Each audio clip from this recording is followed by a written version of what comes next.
What's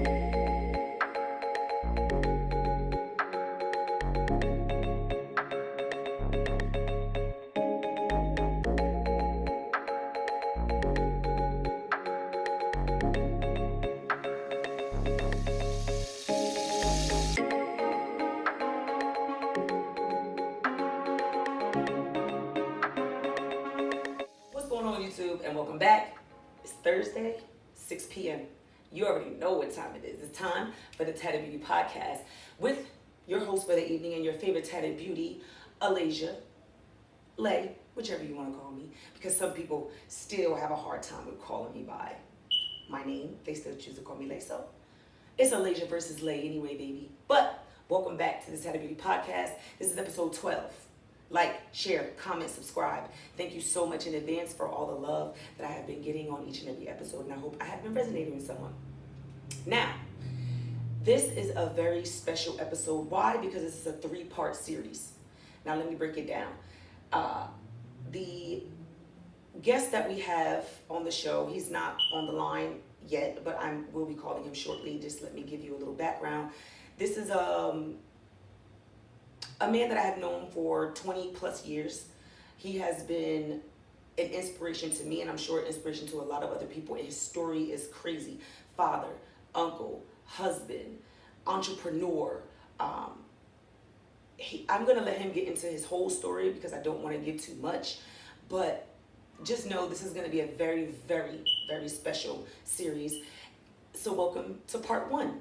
Now each one is called No Breaks because this guy literally has no breaks. Like, literally, nothing has ever stopped this man at all. And I can't wait for him to tell you his story. So, again, episode 12, No Breaks, part 1, entitled Started Off in the Streets.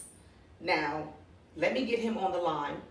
I call him Big Vic, okay? Victorious Minds on social media platforms. But I am going to go ahead and call him now. Go ahead and get this interview started because I am very excited for this episode. Just want to prepare you guys. He is very transparent, very cutthroat, but I know he's going to resonate with someone. I know for sure. So let me go on ahead and get him on the line right now. Let's go. Oh, sorry. Did that wrong. There we go.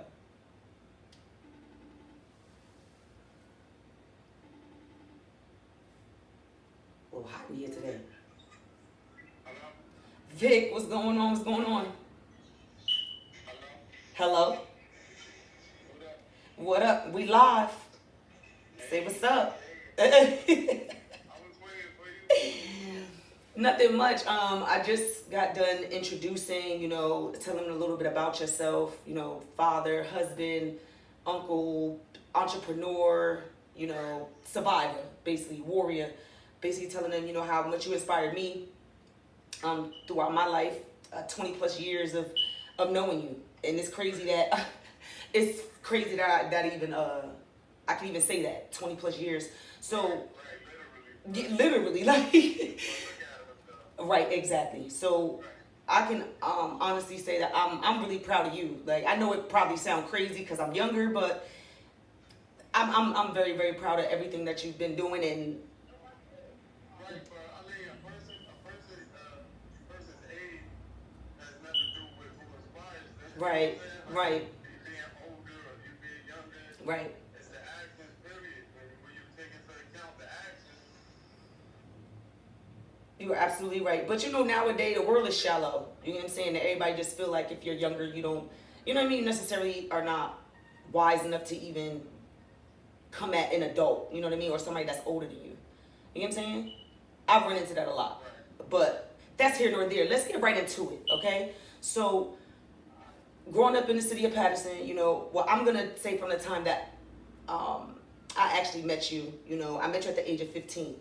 So before I met you, how was life? How was childhood for you growing up in the city of Patterson? I'm pretty sure it was way different than my experience, but nonetheless, it led you to the streets, How... Well, I mean, it was like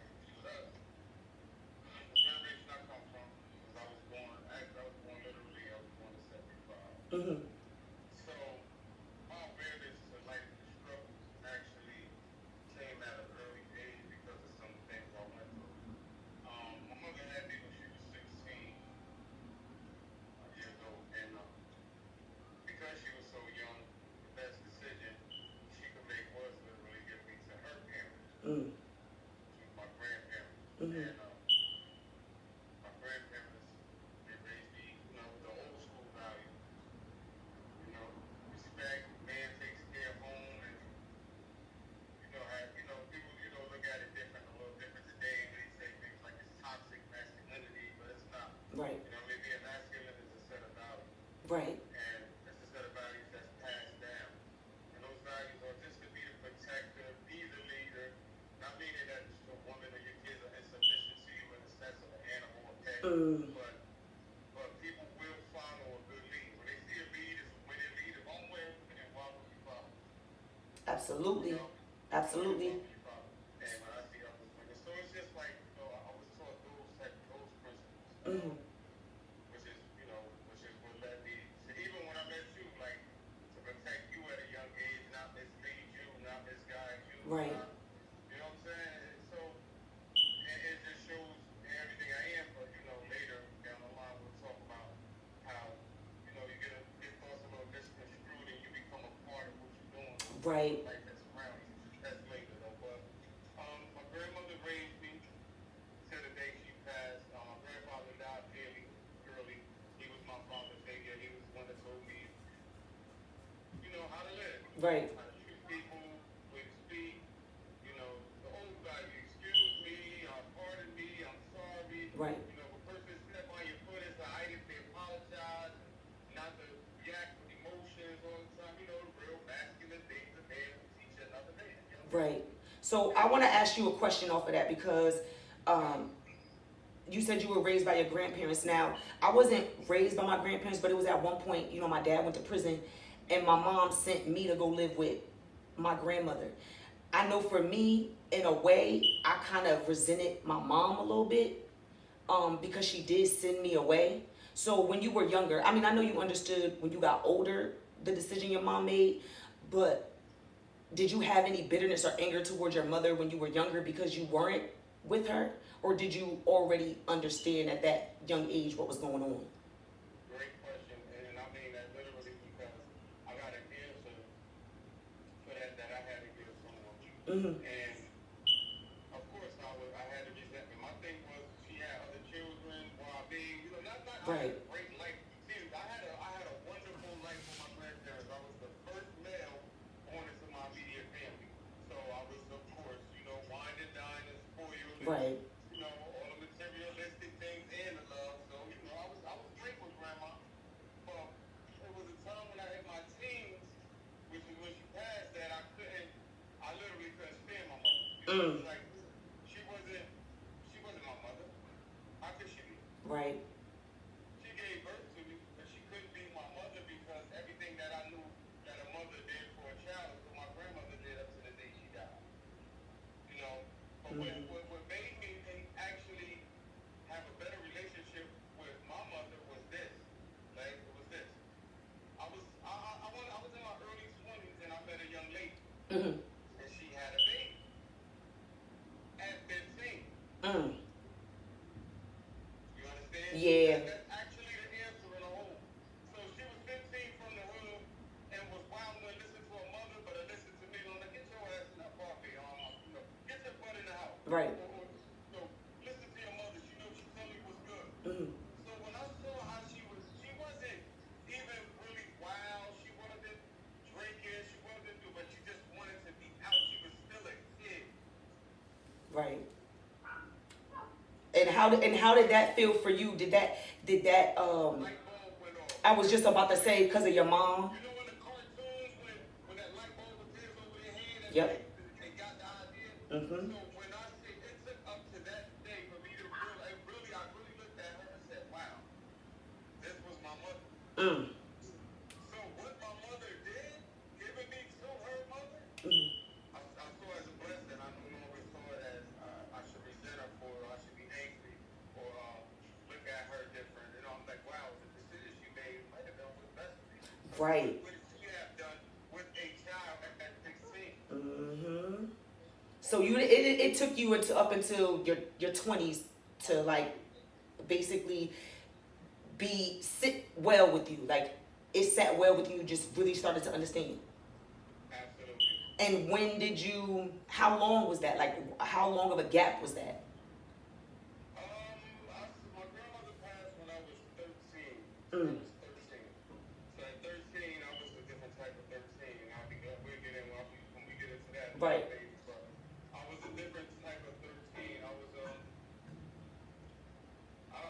Well, you can get into it now. What kind of 13-year-old were you?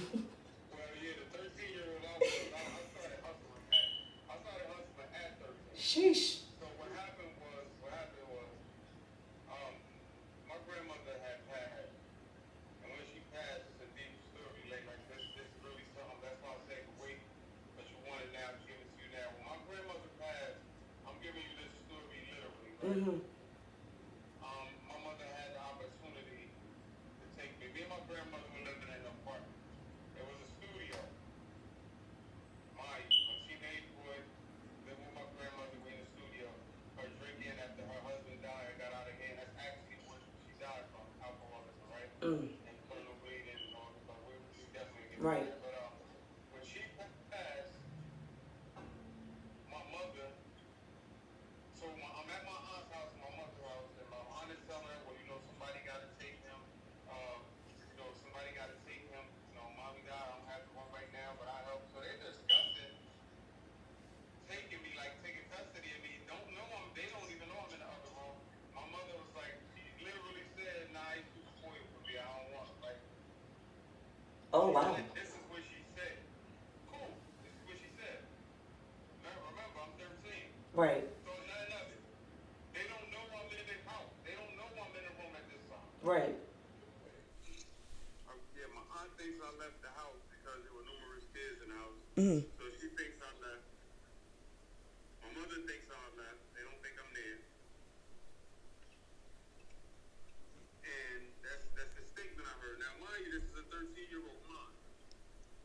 This is all I hear, okay? So you don't want me, they don't want me, okay? Right. I still had the keys to my grandmother's apartment where we lived. Landlord didn't know she died. Oh, wow. So I'm 13. They don't know she passed. And she always stayed with my aunt. She was never there anyway. I would literally be there and was independent. Would get up, take my butt to school, come back, grandma make something to eat. She'd go by her. My aunt which was her oldest daughter that also passed some years back now. But so I would be there by myself, taking care of myself, which is fine. I'm fine with that. So it was actually a great thing she told me because it made me able to live alone, to live on my own Right. at a young age. The thing was, what are the finances? How am I going to pay this rent? Now, rent was so cheap back then, you probably laugh when I tell you the rent was. Tell me, because I want to know. This was a nice studio, nice size bathroom. This wasn't one of those little hole-in-the-wall studios. It was in a new building. The building was new at this time. It's actually on 16th Avenue, Patterson. Mm. Summer is 32 years old now. But it's 68 16th Avenue. These were the new little studios in the town, nicest building in the town. Yeah, I know. The rent was $420. Come on. Where that's at? Where that's at? It's 30 years back. That's what it's at. Jesus Christ. We need a time machine. For real, though, because 400? 400? It was 445 with late fees. Right. 45. So, things like that. So, here's the thing. There were a lot of things I used to do that made me manipulate the situation instantly. Like, I used to go pay the rent. My grandmother would give me the money. I would go to the office. They thought it was so cute. Mm-hmm. I was a little chubby guy back then. A little handsome chubby guy. Oh, they want to pinch my cheeks. Oh, he's so sweet, So, that helped me and made me able to stay there for a few months, but I needed money. Right. Remember, I'm 13. I can't get a job. I need money. Right.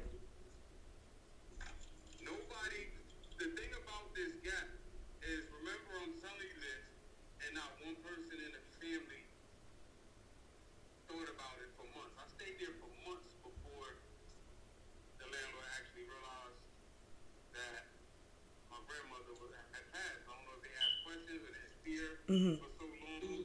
I don't know what happened, but they came to me one day and asked me where she was, but they knew it already. They knocked on the door. I answered. Oh, she's not here. She's by my house. I'm lying. This was about 5 months in. But how I end up paying them the rent for those 5 months was I started stealing shit. Mm. Right? Whatever I could get my hands on. Cars were easier to break into. People wanted car radios back then. Car radios wasn't a thing. Right.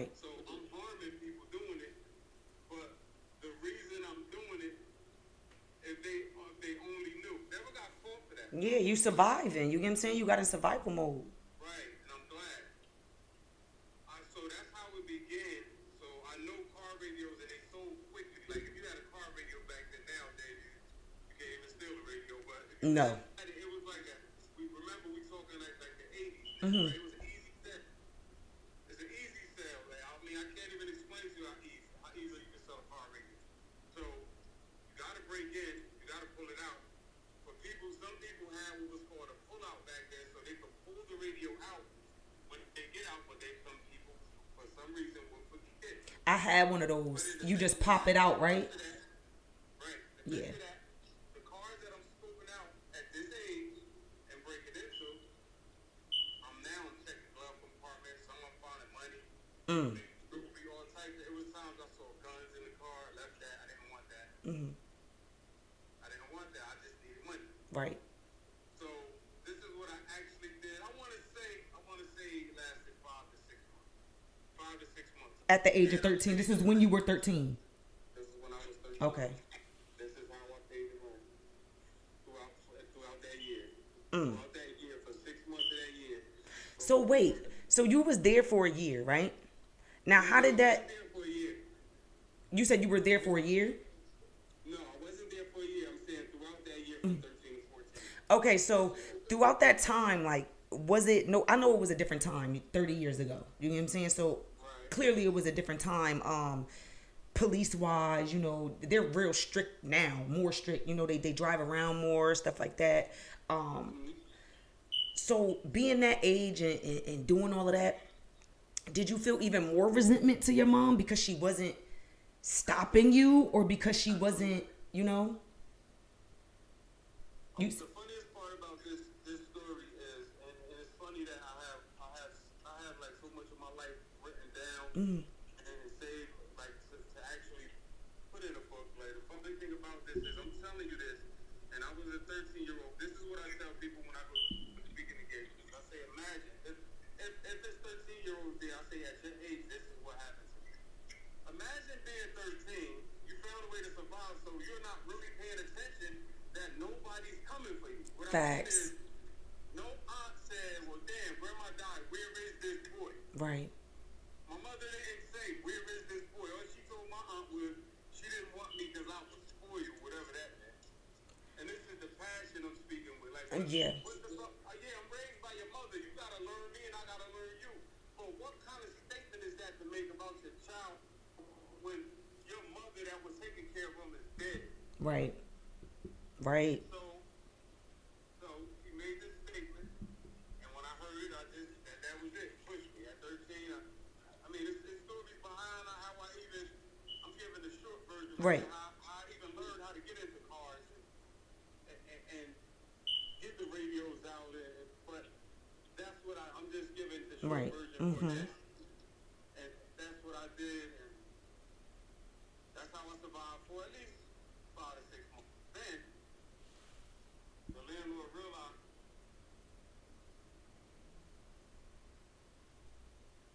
Hello?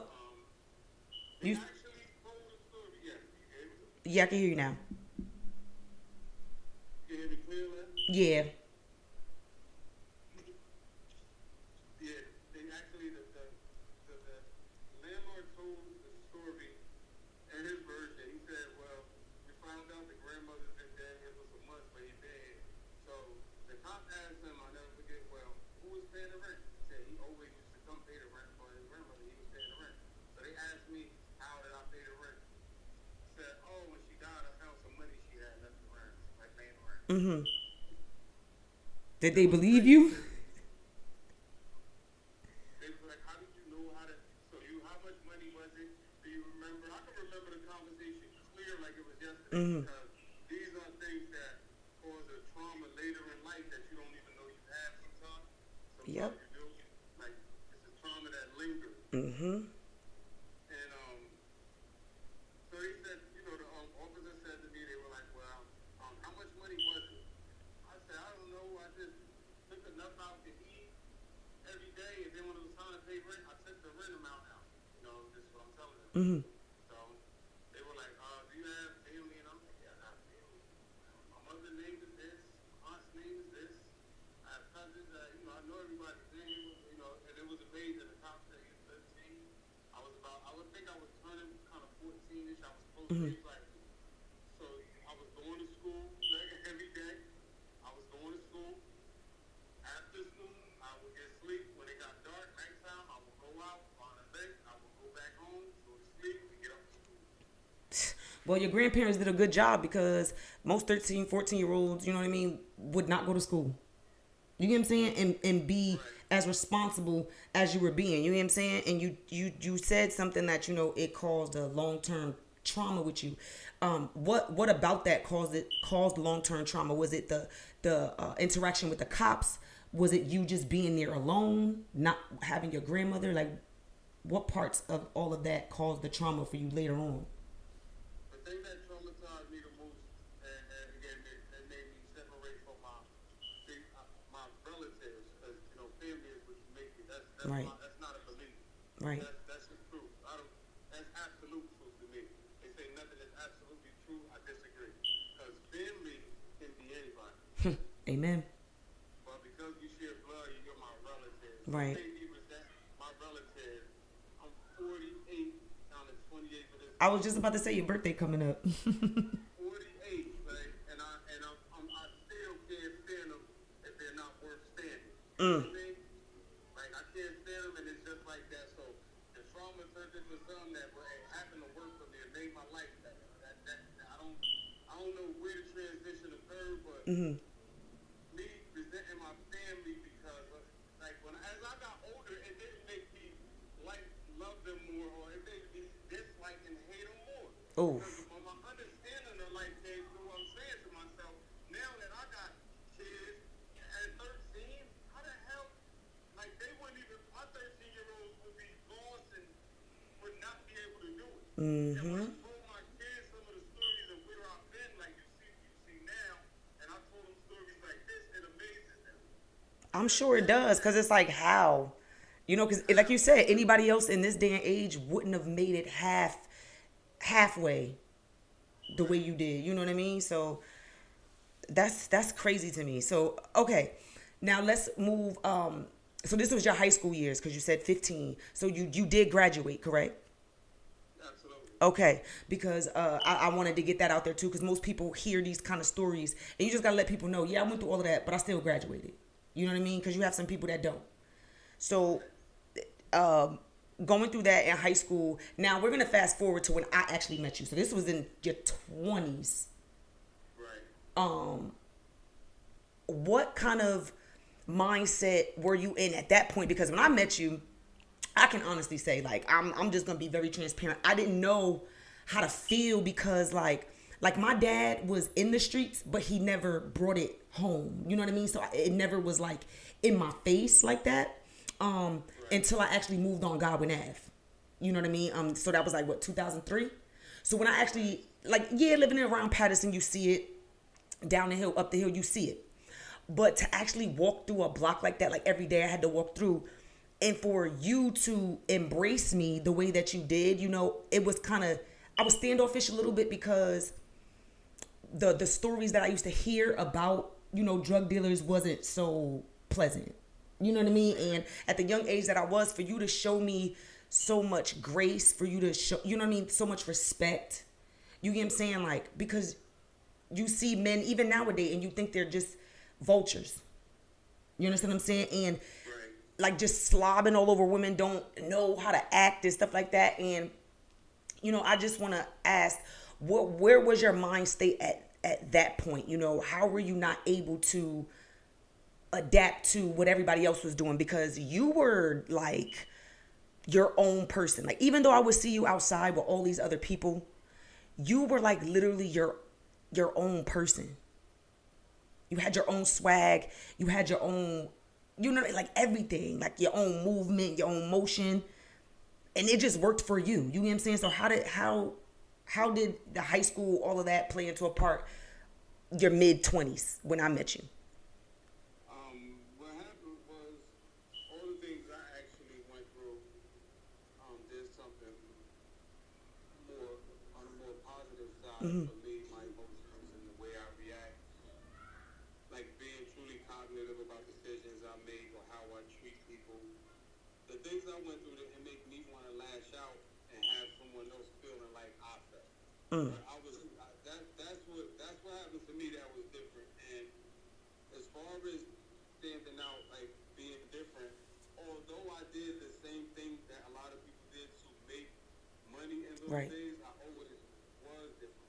First of all, early life raised different. Mm-hmm. Then the things I went through at an early life that we just began talking about slightly made me, I don't, like I said, mature is not a great enough word for me, but it made me where the best way to put this is that I was always, after going through these things young in my teenage years, I was always comfortable being who I am, even if somebody said that's not the person to be. Right. Like, if cool men sagging your jeans, I ain't cool then. I'm my own kind of cool. You Mm-hmm. know, if cool men, I gotta disrespect the females that come through or don't show me attention or won't speak to me, then I'm not cool. But it ended up being the coolest guy out of everyone, right? Yeah, It ended up absolutely. being right. It ended up being it worked for me all the days of my life, and it keeps working. So I Mm-hmm. stuck to it. It worked for me at my teenage years. It worked for me in my 20s, 30s, and it's working for me gracefully now with everything I'm doing. I'm comfortable just being who I'm comfortable being. I don't have to adapt to what you're doing, saying, looking like, dressing like. I don't have to do that to be accepted or Absolutely. idolized or just the Absolutely. little things that corner you. Like for example, the things I teach young guys now, nobody was teaching me when I was on the block. But I Mm. was on the block still going to school. I was on the block taking care of a family. Because my Mm-hmm. mother ended up being sent to Clinton for some years, sent to prison for some years for a house raid. Like it was so. I mean, there's so much that went on in those years, like that up to the time when you met me. Right. I was myself, just going into becoming a better version of myself. Right. So it was easy for me to see you and see how everybody else is looking at you, and like you was you still beautiful now, beautiful Thank young you. lady coming today, and they're like, oh, trying to, and you like, no, you ain't talking to nobody, Not at all. but for some reason gave me the smile, for some reason walk and talk with me, and it was like, okay, I got to see, I saw who you were. I saw who you were when you were young, and if you know now the truth, I told you about yourself when you were young. Mm-hmm. I knew you wasn't gonna be like every other young female running around all crazy and Mm-hmm. doing all that shit. We all go through some personal things in life, but I knew you weren't gonna be that, and you're not. So I was right. Yeah. Yeah, you were. And you actually contributed to a lot of the ways that I actually do maneuver when it comes to having people in my life, not just males. I'm talking about relationships, period. Because you were so patient with me. So, you know what I mean? Not so pushy. You were genuinely a friend. You know what I mean? It wasn't a pushy situation. It wasn't, you get certain female male dynamics where it's just like the male is so pushy and stuff. I never felt any of that. So I want to tell you thank you, because I've had conversations with a lot of people. You taught me about, finances and stuff like that at that young age. You get what I'm saying? You actually took me out of my element at a young age with traveling, introducing me to new things. We used to go to New York all the time. I was in New York like all the time, like all the time. So that's really what gravitated me towards you, because I knew you were different. You get what I'm saying? I just didn't know what made you different. You know what I mean? Because, yeah, you sitting on this block with all these other people. You standing on this porch with all these other people. So on the outside looking in, you do look like the typical, you get what I'm saying? Like, you look like them. But like you said, when you actually used to walk me to school, and I never even had nobody do that. Just walk me to school, just to walk me to school to make sure I'm good, to make sure I'm safe. You know what I mean? And I just want to say thank you for even protecting me and keeping me safe in that time, because I didn't know what the streets really entail. You know what I mean? Like, I really didn't. So what did that mean for you, actually wanting to be that support for me, or wherever it was for you in that moment? What did that do for you mentally or emotionally? You know what I'm saying? Like, what was that for I you? think exactly who I became today is still that person, and it's just like what it added on, like talking to you personally. But for anybody I've done that for, even Right. some of the males I've given that protection because I was the popular guy because of I know how to get money. We all know about physically how I was, Right. right? We all know about that. In the fighting era, you know what I was. You know it was. Mm-hmm. Anybody that know me really know. Absolutely. Right, so I had my respect, so it was like I use my respect to protect. And when I know you're protected because of my respect, I can't say anything else. See, everybody thinks everything has a balance. So Right. ego even has a balance. It can be negative, it can be positive. But it fed my ego in a positive sense, saying I've done something great. Like I've done something great. This person is protected because of me, and they know it and they feel it. Damn, achieved. You know what I mean? Goal Right. achieved. Right. So it was like goal achieved. Then when it's you have it, because you talk to me, you talk to me about your mother, Yeah. father, Mm-hmm. brother, health, this, that, different situations, their personal situations, Yep. how you feel about it. It was like you had me pulling you through because I had the experience. You didn't know any of what you're learning today. Mm-hmm. Still, with all the years we've been close, what you're learning today and gonna learn in the next few days, you didn't know a Right. lot of this. Right. But all of that made me protect you. And once you're protected, I won. It's a personal thing. It's so personal that it's hard to explain. Mm. Well, I just want to thank you for that, for the Right? protection you do give to anybody. You know, that's not, a lot of people don't, a lot of people think that they're protecting the people around them and they're really not. Right. I agree. You get what I'm saying? So for me to genuinely see that you genuinely did protect me, even after, we're gonna get into that later, but even after you went behind the wall and you got back home, you get what I'm saying? Like even in that aspect, you know what I mean? It still never changed. You get what I'm saying? So okay, so being in that street life, right?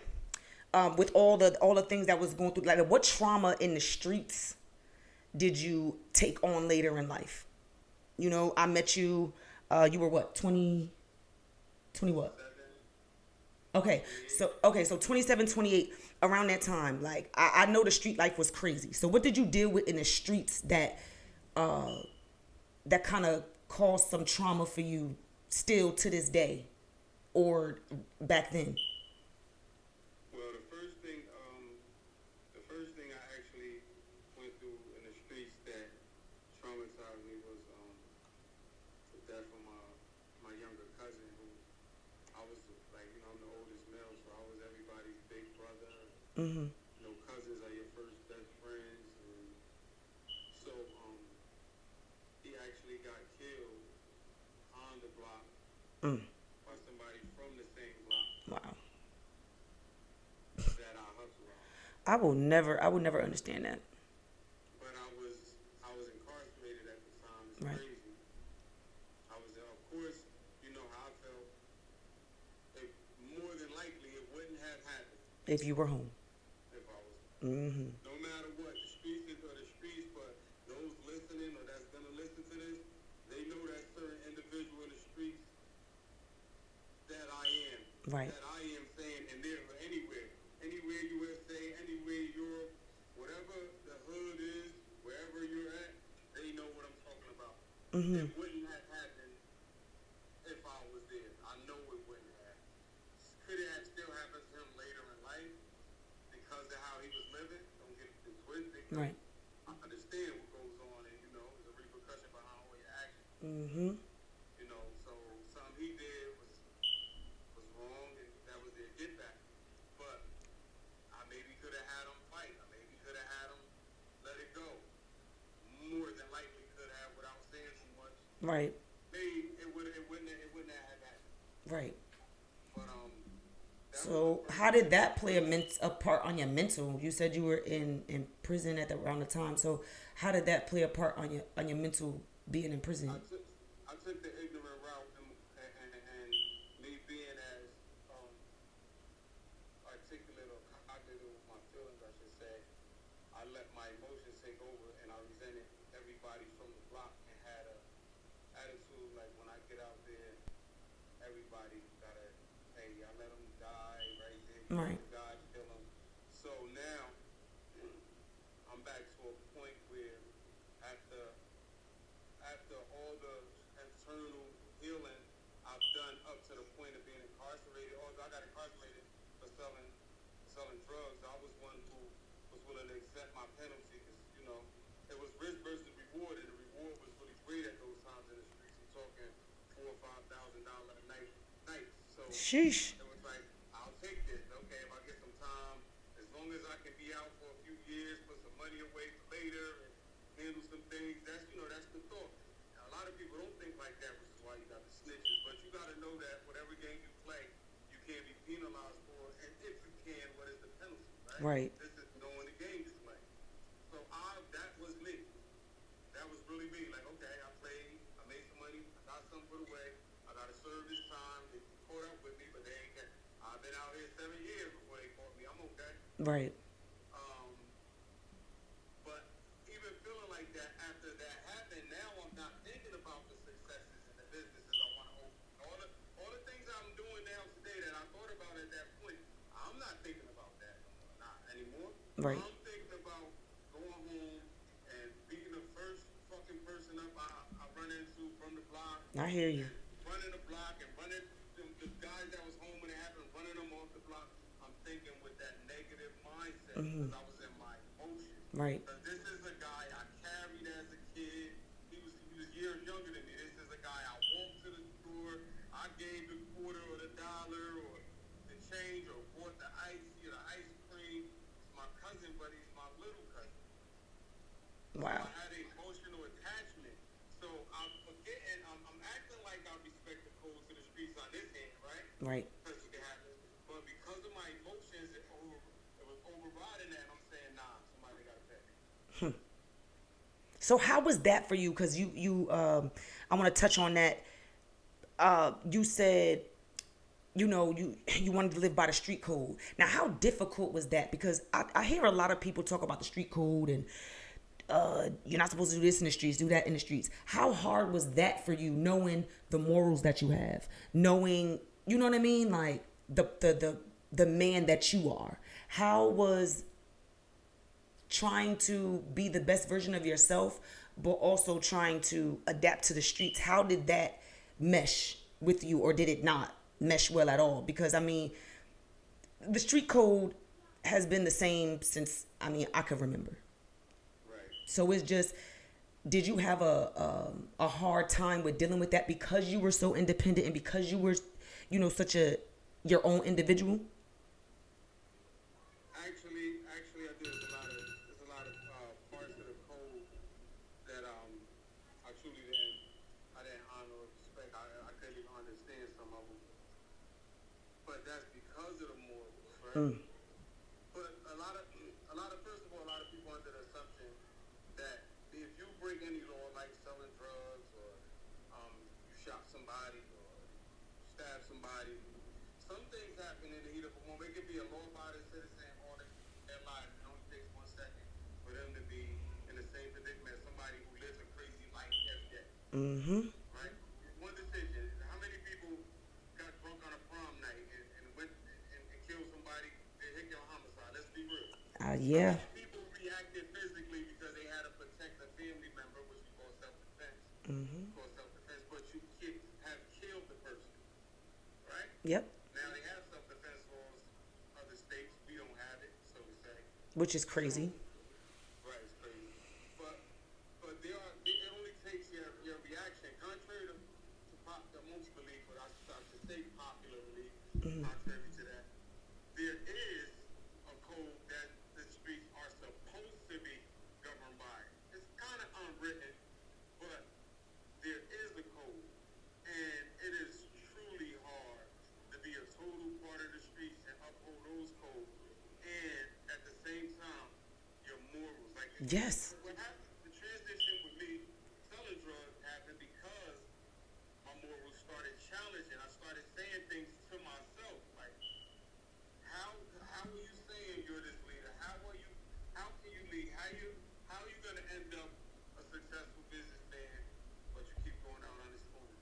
Mm-hmm. right? Or you keep setting up shop, because I ain't really the corner guy. I set it up, and you keep setting this thing up. Right. You're bound to fall eventually. Whether somebody tells you, make an error, Mm-hmm. know about you, you're bound to fall. So it's hard as hell to balance the street code of ethics, along with some true in-depth family-oriented morals. Mm-hmm. I know it It's is. really hard, really hard. Trust me, But I I think know it is. it is. But I think what I said to you a little bit earlier, like a few minutes ago, I think being comfortable with being myself Mm-hmm. help because it allowed me not to be exactly like everybody else, and it's what made me stand out. Mm-hmm. To be as thorough as I am physically, so nobody is going to try me physically, right? To be as manipulative as I had to be on the block, right? You got to manipulate the Right. So situation. how was that? How did that feel for you? Because in a way, it's kind of like narcissism. In a way. No, it is. It is. So how did that feel for you? Were you already that type of person? Did you feel crazy being that type of person? Was it okay for you to be that type of person? Like, With me, it was more so just about getting through the day. mm, So that's where the survival instincts kick in at, and you don't like. I don't give a fuck about nobody, so, right. or I don't care how they look at me, but that's what I'm saying. It would be that. It's like the devil on one shoulder and the angel on the other shoulder, Mm-hmm. in your ear, in and out your ear. It's exactly that concept. It's exactly that. Like you're wrestling. You're wrestling with yourself, man. But you gotta do, like, I gotta do what I gotta do to get through the day, because this is how I pay my fucking bills. This is how I feed my kids.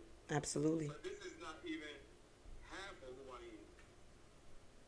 Who I am is the person I am when I walk away and I gotta go kiss my Right. kids on the forehead. Right. You know what I mean? Or after everything we've been through, tell my mother I love her. Mm. Facts. That's the person I am. It's funny you asked that question, because I remember saying to somebody, I remember saying it just like this. Like, I was like, I was like, I got so many wins. As my grandmother used to call me Man Man. It's a million man. Right. Mm-hmm. So Man Man was her name for me. That's who the fuck I was. Man Mm. Man. Oh, that's who I was. Victorious is the name I chose that got so many wins in the streets that I let it override my morals at times. Wow.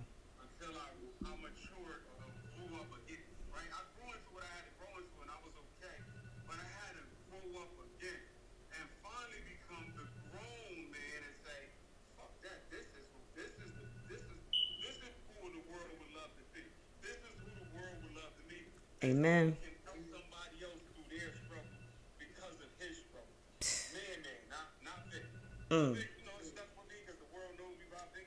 But Vic got so many wins in the streets, right? With respect in the streets, that name in the streets, that you become a fucking narcissist or caught up in that. Like it's like you wearing a jersey. Absolutely. Absolutely. Like, Vic is the person that got me by. Vic is the alter ego, but it wasn't a front. It's really who I had to become to survive in some streets that I really wasn't built for. My True. grandfather taught me how to fight, how to defend myself, so I could fight. And it's crazy that you actually are transparent in saying that you wasn't ready for that, because it's a lot of people out there that just honestly think they just built for it all the way around. No, it's no way. I disagree. People just don't want to be honest and transparent. That shit is hard, laying it ain't, and it's not something you love doing. Right. Right. It's just something you got to do to survive. The people that make it look like that life is everything and pointing guns at the camera and talking about they hood and they set, them motherfuckers are the brainwash part. It's not that. Talk about It's it. not that and they really, honestly, really feel that way. They really want to kill for. This is some crazy shit that you gotta look at little. Mm-hmm. They hang on a block. Say the name of that block is Redwood Ave. They the Redwood Crew. Let's just say that, right? Mm-hmm. They're really willing to kill you because you're from the block over, a few blocks over, that's called Howard Street, Yeah. and they're from Redwood, right? That's You know ridiculous. how deep of a manipulation and a trauma that is? So, disrespecting my hood, yeah, hood, and all actuality, the truth, that motherfucking block belongs to nobody but but the city, the mayor that runs that block, Exactly. the government that runs the mayor, because they Exactly. could clean it up in an instant. They doing it now. Look at blocks now. Oh Look at God, blocks in our city. Broadway is Look out dead here in zone. Broadway. They cleaned it up. They can Yeah. make you leave. But you probably kill somebody over that same block that those police could come on and make you leave. Exactly. So what was the point of doing all of that? You That's absolutely right. what I'm saying about the struggles I went through. Some people don't go through the struggle, so the whole code of the street, code of ethics in the street brainwashes them to become that person, that Facts. block killer. Facts. I'm a killer. No, you ain't no killer. The same niggas that got AKs and shit, a fucking cop car pull up and they have a Glock in their waist and they'll run. Oh God, that. They kill me, they'll shotgun me down, or the next person down. Yeah. But the cops will pull up one car with a fucking gun in his hand and they'll run. You absolutely right. But hold on, because my alarm went off. It's time for my segment. It's time for the segment called Isn't It Shady? Let me put the shades on real quick. Now, before we get into the segment, I just want to say shout out to Raj. I have a hat on. It's, as you can see, it's called Fuck Society. It's definitely a way of life. You know, it's not basically saying fuck the world. Well, basically fuck the world, but it's basically saying, you know, you don't care. I don't care what society thinks, believes. I'm just going to do me in all its entirety. Fuck society. All right.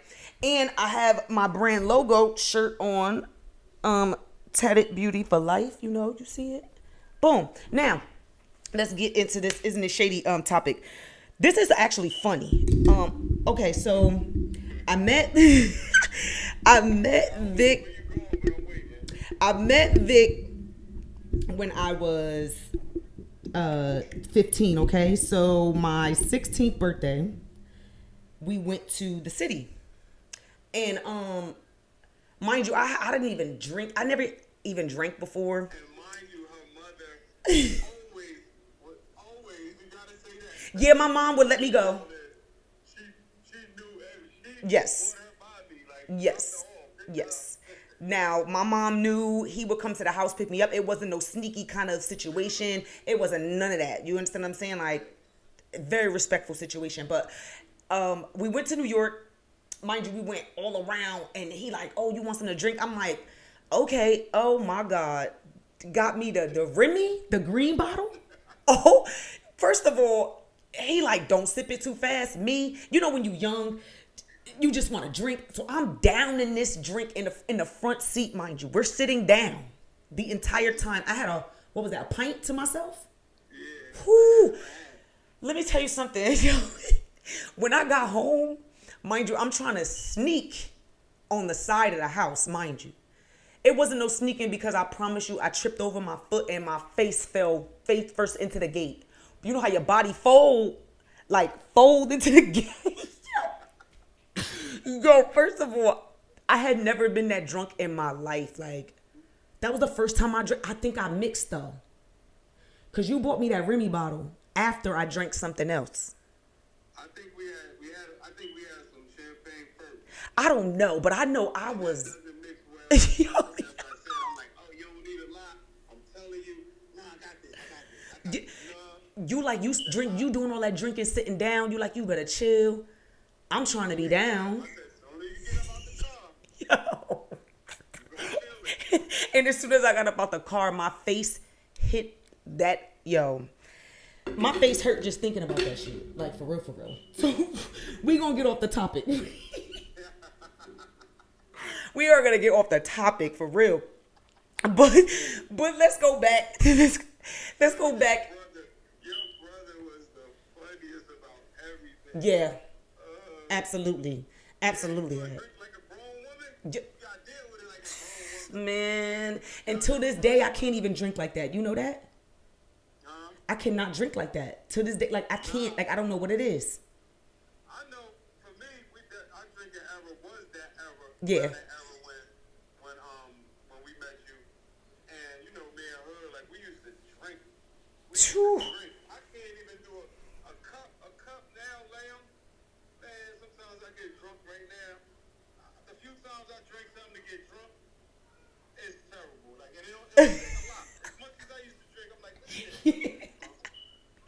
Yeah. Like your tolerance, the older you get, you can't even tolerate that. Yeah, I can't tolerate that at all. I can't tolerate that at all. So let's go back, right? So now you in the streets, whatever you said your cousin passed away. This was something that was very detrimental. Now, we going into alcohol and drugs. How did that play a part in you being in the streets? You know, you said you guys like to drink a lot, but you also smoke too, right? Yeah. Yeah, I didn't smoke. I didn't smoke back then. I just used to be around it. I used to catch a contact all the time. But how did drugs and alcoholism play a part in your mental and being out in the streets and maneuvering around the way that you was maneuvering? The funny thing is, I literally started hustling.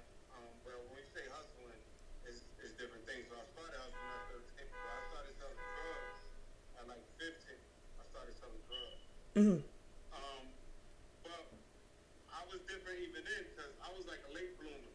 Like I didn't drink. I wouldn't drink a beer. I didn't smoke weed. Mm-hmm. None of that.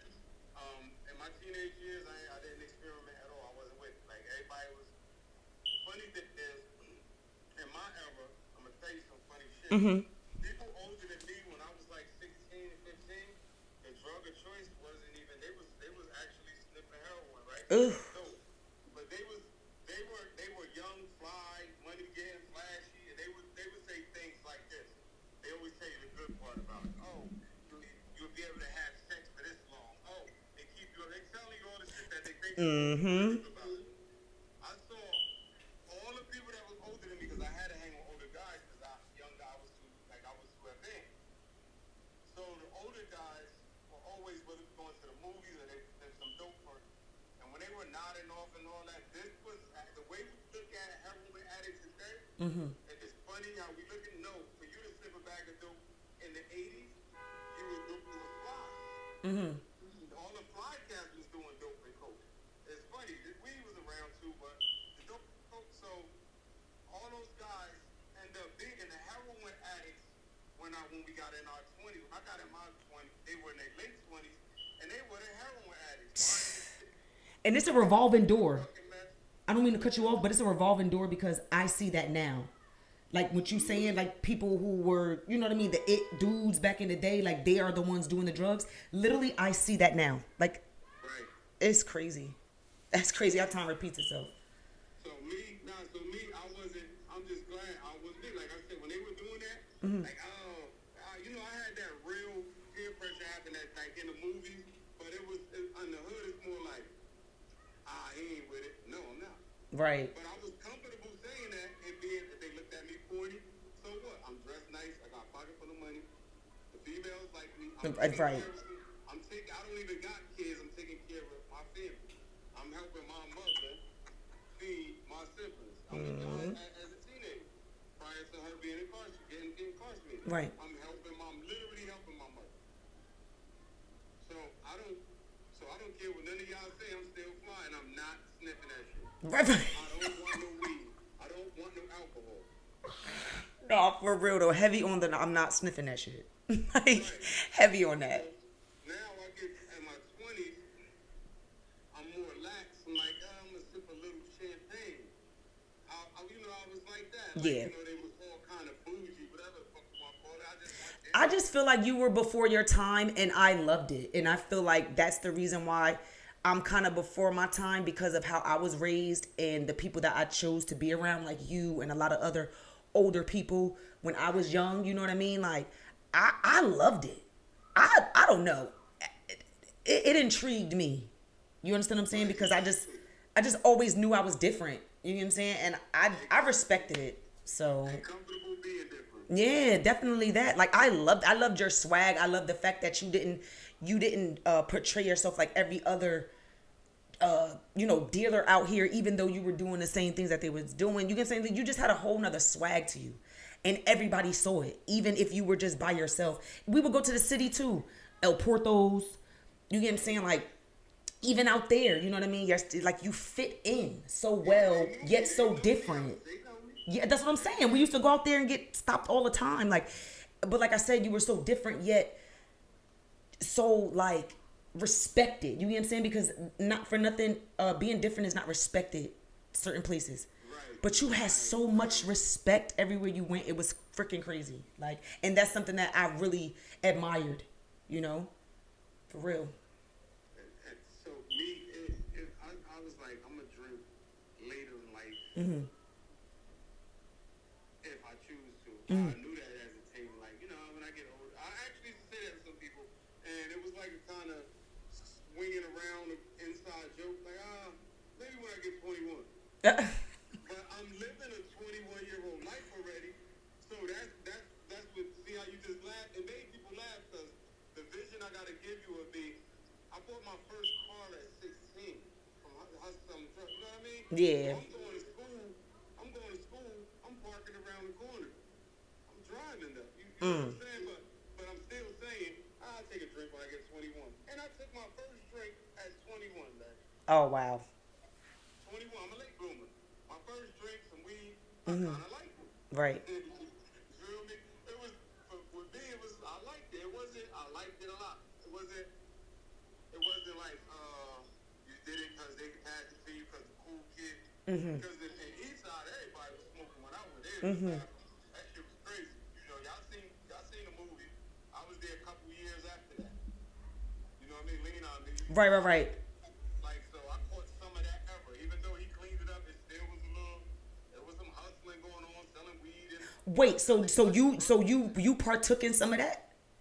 Like. Yeah, I caught the tail end of that. Yeah, I caught the tail end of that. Oh wow. Wow. I caught the tail end of that. Yep, freshman. Like when that was kind of going on, I was a freshman. Oh, that's crazy. Yeah, I was right in there. That's He was crazy. ready, cleaning it up and all that. You know what I mean? So they made the movie, but he was there for years before that even came about. You know what I mean? Right. Actually, I think it was. Yeah, I think he was gone when they made the movie. I think he had left. But when I got there, he was still there. I was just about to ask you, was he still there? How was that experiencing him? It was like, I don't know. Shit was going on. It just wasn't as loose. Shit was still going on. Right. Being honest. Right. He had it where it was more respected because motherfuckers used to be in the hallways. We used to sneak into Eastside. Not even old enough. Not sneak in. Chill. Sneak in for what? Yo, when I say it was a place to chill, you guys people older than me. The shit was like the high school was you motherfuckers in the auditorium smoking. This shit was really that movie. There's a lot they didn't depict in that movie. Wow. And I thought they was just like over exaggerating certain parts. You know how movies like over dramatize stuff.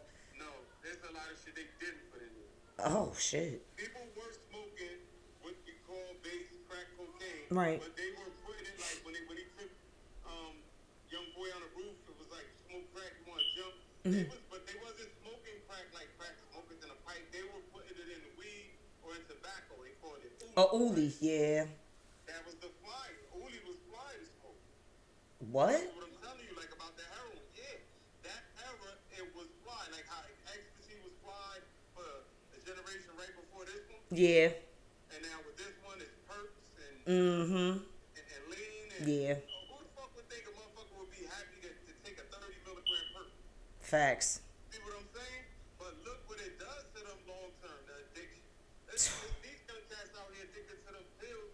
They can't shit Right. because it concentrates you. They can't eat before they take the pill. It's the same shit heroin do because it's the same drug, right? Mm-hmm. So I'm glad that I waited till I was 21 to take my drink. And with doing that, I don't know, maybe it manipulated me to feel more responsible in life. Like I took drinking responsible. Like I drank responsibly. Mm-hmm. That's how, I don't know, but that's how I felt. There's things I try to point out about myself that I learned later, but I don't want to sound, like I'm overindulging it, but Right. I felt like I drank responsibly. Right. I didn't go overboard, but it ended up hurting me later. Well, we're gonna get into far much later. With my health and drinking, Right. I had health issues that I didn't know about until after like 25. And when I learned about them, I didn't nip the shit in the bud, and it caused some problems that we're gonna deep into. Right. We definitely gonna get into that. But I wanted to ask another question. Now being around so many people, because I actually talked about this on an earlier episode too, like being around people who are not necessarily aligned with you, what you have going on, but they're your peoples. They're your friends. You know what I'm saying? These are people that you basically, what they say, sit at the table with. Now, how was that aspect for you? Like, because I'm pretty sure everybody loses friends in the streets, in the game, or whatever. You fall out with people, jealousy, stuff like that. How did that play on your mental? You know, how were you able to be around these people if or when you did know they didn't have the best intentions for you, or if you saw them doing some snake shit, or you know, how did that play on your mental, or how you moved? Me, that's what I'm glad for too. Like me, even with hurt emotions or disappointment, I learned one thing that helped me, and I learned this from the fucked up shit I went through with family. Mm-hmm. If I learned that I could live without them, and getting rid of them, and keeping them out of my life, it made it truly easy for me to step away from anybody. And I learned that at 30. That's the Right. crazy. So, That's crazy. and people think different thing. Like even with parents, they say, "Oh, it's your mother. Your mother loves you." Well, tell me about that mother that drowned her kids. So all mothers love their kids. Right. Tell me about that mother that helped that got their kids hooked on drugs and she was sniffing dope, let her daughter or son sniff it or smoke crack with them, right? Mm-hmm. So all mothers, they just love your mother, love you in your own way. Fuck tradition. I am Yeah. not tradition. Tradition is peer pressure from some ancestors. I don't fuck tradition. So that's what basically got you through. It was like you weren't a traditional Nah, type of I'm person. totally not. A lot of things I'm totally because I definitely don't believe in that family first shit. But the way they mean it, I believe in family first. Mm-hmm. But they're talking about relatives again, Right. right? You sound like my father. You. And you mentioned friends. I never lost a true friend. You a true friend. Mm-hmm. So you saying about losing friends? Listen to what I'm saying. I never lost a true friend. Mm.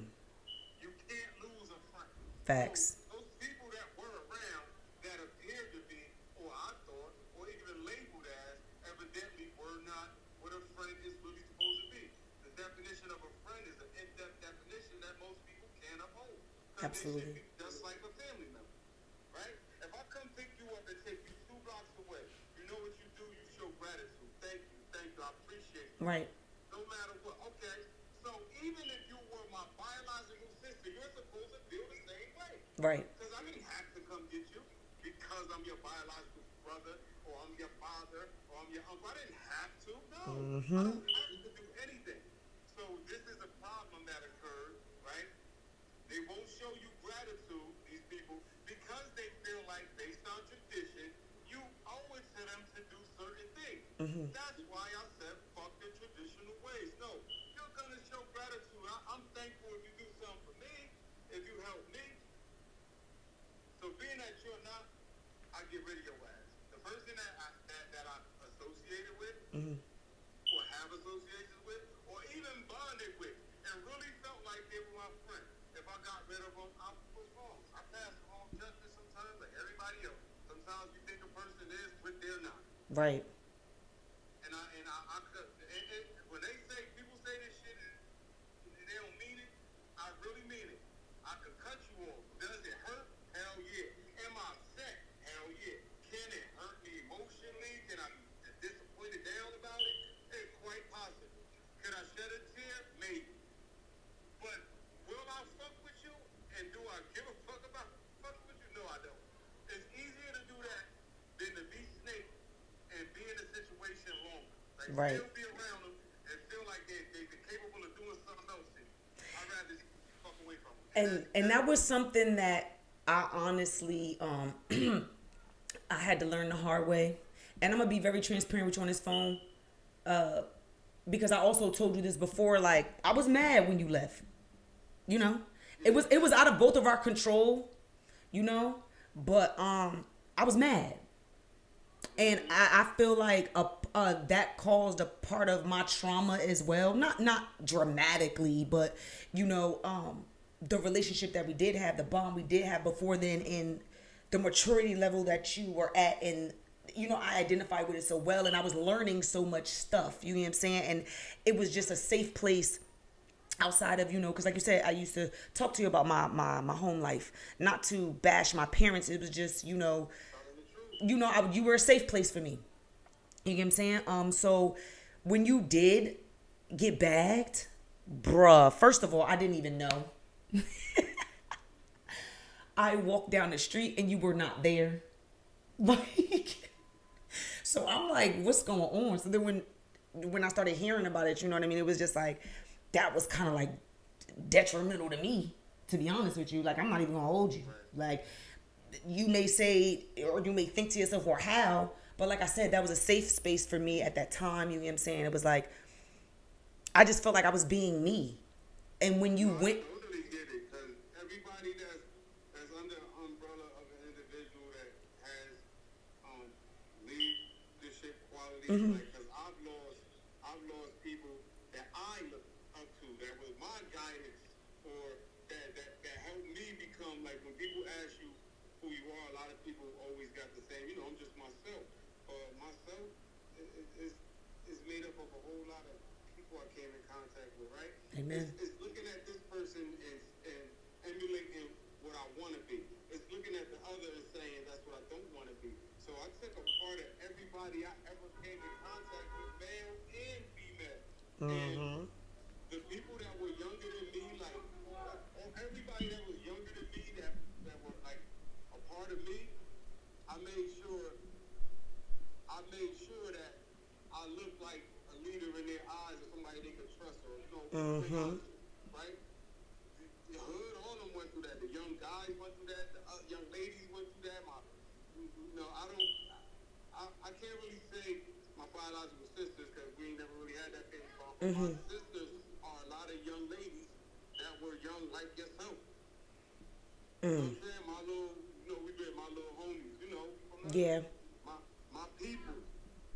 And they all were like, man, I used to get letters or messages when I'm on the phone or I seen such and such and they said, they love you and or they said take care. It was just like I knew I left a mark and that meant a lot to me. Mm-hmm. But it hurt more that because of the life I live, I had to leave a lot of that. Yeah. Like for a while, which was a long period of time. I was gone 3 years. Mm-hmm. But decent period of time, 3 years, and just for drugs is kind of in that state. That's kind of heavy. Right. But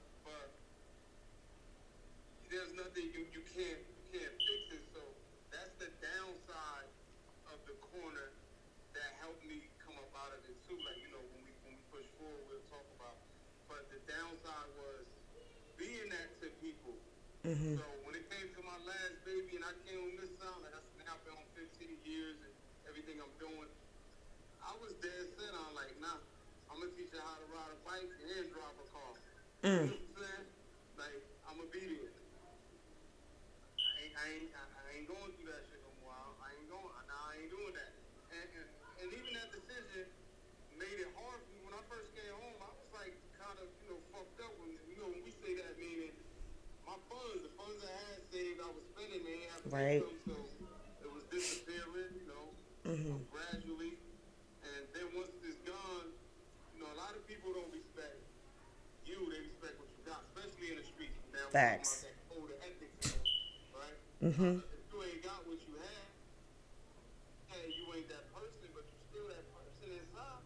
Right. All those people who didn't gravitate towards because they saw the money like disappearing or getting slim, as we say, getting Mm-hmm. skinny. Now, the thing is, damn, I slapped you in the face now. Right. Here's a part of me that, I can be real positive when a person deserves a positive side, but I can be the asshole too. Right. You're being slapped in the face with all that because, like you just said, you guys should have known. I've been different. Mm-hmm. Everybody you've been around, so treat me different. Exactly. If Exactly. you don't, I gotta put you in a different bracket. For real though. They worried the friend. They go in that bracket. Mm-hmm. Go in that bracket over there. They worried the true friend. They weren't really my friend. That wasn't really my brother.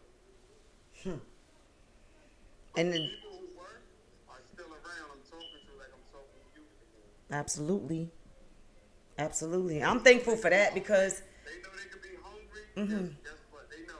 Damn. Even if I'm the last resort, I'm the perfect last resort. Amen. Amen. Because I caught myself, you know what I mean, calling you, even though we had that time apart from each other. You know what I'm saying? Like I'm thankful that I could still pull up on you, at your shop now, or call you no matter how long it's been or whatever the case may Let my be. shady bell go on. Let my shady bell go on. Let my What? shady bell. You Let want me your tell you shady something. belt? Go ahead. Go ahead. Get shady on them real quick. Listen. So for all y'all listening to this, check this out. I gotta cut off what you was saying. I don't mean to cut your flow. I appreciate it, and I know your emotions, and I know because I know you. Check this out. Uh-huh.